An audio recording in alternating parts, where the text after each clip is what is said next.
is a report written up after my march on Washington, D.C. in 1993, when as the ghost of boy lovers passed, haunting the gay assimilation community and within the gay political march that was happening there, the National March on Washington as it was called. And I left by myself from a town in Missouri that I'd lived in for a little while, and went over there with a whole bunch of ideas to mess with the whole mindset that was over there in that political assimilation, settler-centric way of pushing certain ideas and other ideas not allowed to be heard. Anyway, the word settler only came to me many more years later. So, anyways, I'm going to attempt to read this within 2 parts, most likely. And this is, I was doing some marches like this since like 1992, so it was relatively new to me, trying different things out in various cities. And anyways, March on Washington, D.C., 1993, report from a zine that I did at the time, issue number 8, my solo activism during the National Gay Community's March on Washington, D.C. Unfortunately, never did find the national organization contingent, which I don't think I need to speak about for here for now anyway. Alright, so there's a bunch of different portions of it. One's called In Country, another one's called Morning of the March, another one's Word from Yell Cards, which I yelled through the bullhorn, and then there's the main march section. Fasten your seatbelts and brace yourself, because my so-called ego has not yet been tamed or lassoed. I had the severe audacity to prance in and out of the so-called flames, as the lone warrior riffraff once said, the writer of the now defunct magazine or zine called Fagazine, wrote to me once saying, talked about dance in the flames, dance in and out of the flames, don't get stuck by the flames, and he had some values to that, that's for sure.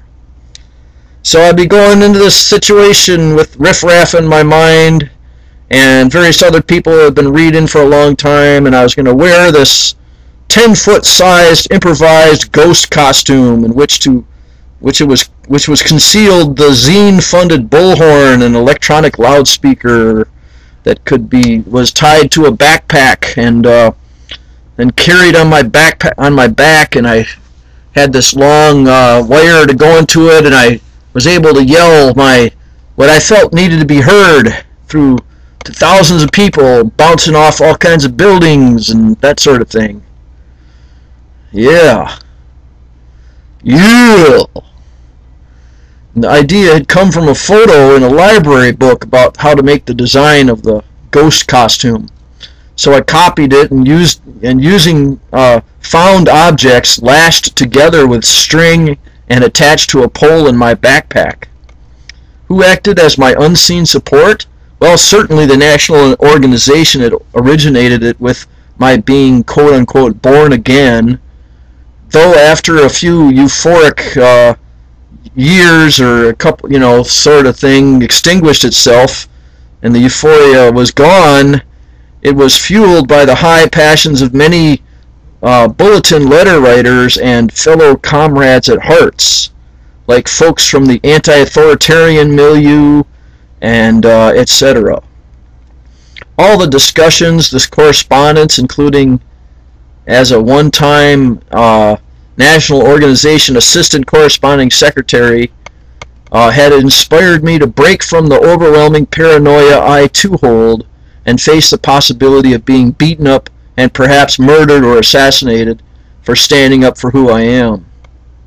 And standing up for the young, great spirit of young people, that's within us all, that so many of us have internalized too much, that we internalized the idea that we shouldn't be this young, great spirit. We should go along with this, this misery loves company thing, and I disagree now, finally waking up to that, Alright, so I came by bus alone, having the good spirit to sit with 2 special people at 2 different times. It was quite a long ways across the country.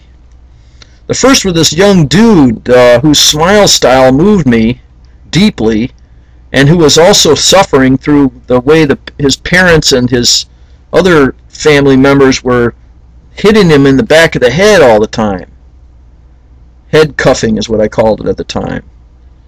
The young dude looked over to me for help, and all I could say was, we all had to go through what you're going through.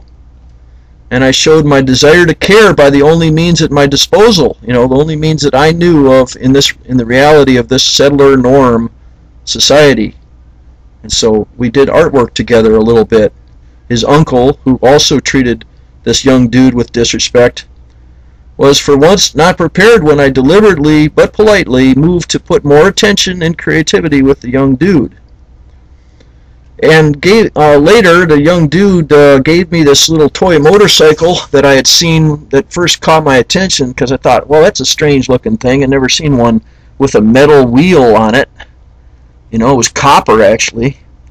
So I, asked him about it. What was that about? And that's how we got to talking, I guess. His whole family's sitting right there, and so are everybody else in the bus, And it was a good thing, because it's always good to be able to speak freely, as much as possible. All right, so anyway, open communication. I stand up and put my life down for that one. So anyways, let's see.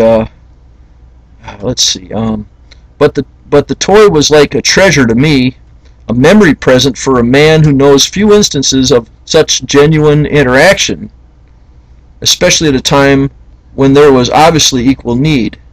And it turned out I wore that toy around my neck during various of my non-silent actions, and in his memory and his spirit, I was able to carry with me that way.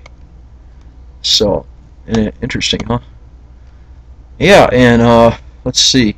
The next guy that I met was this gay man who had appeared on many mainstream gay stream TV shows, after he had taken the city of Cincinnati to court when cops had beaten him up for jaywalking and having AIDS, which they found out only after beating him up the first time. Wow, huh?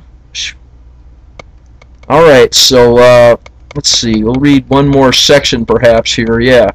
In country.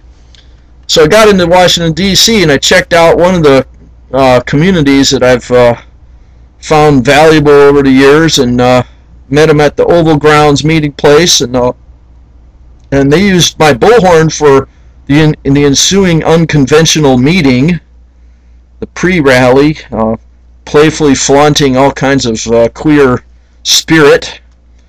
Later in the day, a day before the march, I handed out flyers at the lesbian gathering at DuPont Circle. That was a pretty crazy activism, I realized, but mostly it was the lesbians who unwittingly asked for what I was carrying. So I hadn't really planned on giving that stuff to them especially, but went along with it. Once these champion lesbians came up trying to look, what's this man doing here coming up in our place, I was like, okay. Of course, to them I was looking like some kid, because a lot of people thought I was 16 when I was in my 30s. So anyway, by evening I did meet up with some of the national magazine, in fact, I did meet up at the national organization's meeting place. I do remember that now. We got together. It was really crowded there. We were upstairs. Let's see. I don't think I mentioned that I think the media came over and kind of unsettled everybody upstairs, and a couple of us activists went down with this media, this reporter woman, and I remember being quoted. I didn't trust her, and I told her I didn't trust her, and somebody else was defending her and stuff, and that sort of thing. And very interesting time. It turned out they did quote me for a real short snippet, saying that we love kids, I was saying something like that, and that's all I got in there, and and they couldn't really let that be in there too long, just like I had said to her. Hopefully that reporter started waking up, because I was probably quoting Noam Chomsky at the time about the way the realities of the media, concision and all the other crap. All right, well, thanks for listening to part 1 of this thing about Washington, D.C. and daring to speak openly with a bullhorn bouncing off all the city walls, everything. Have a good one.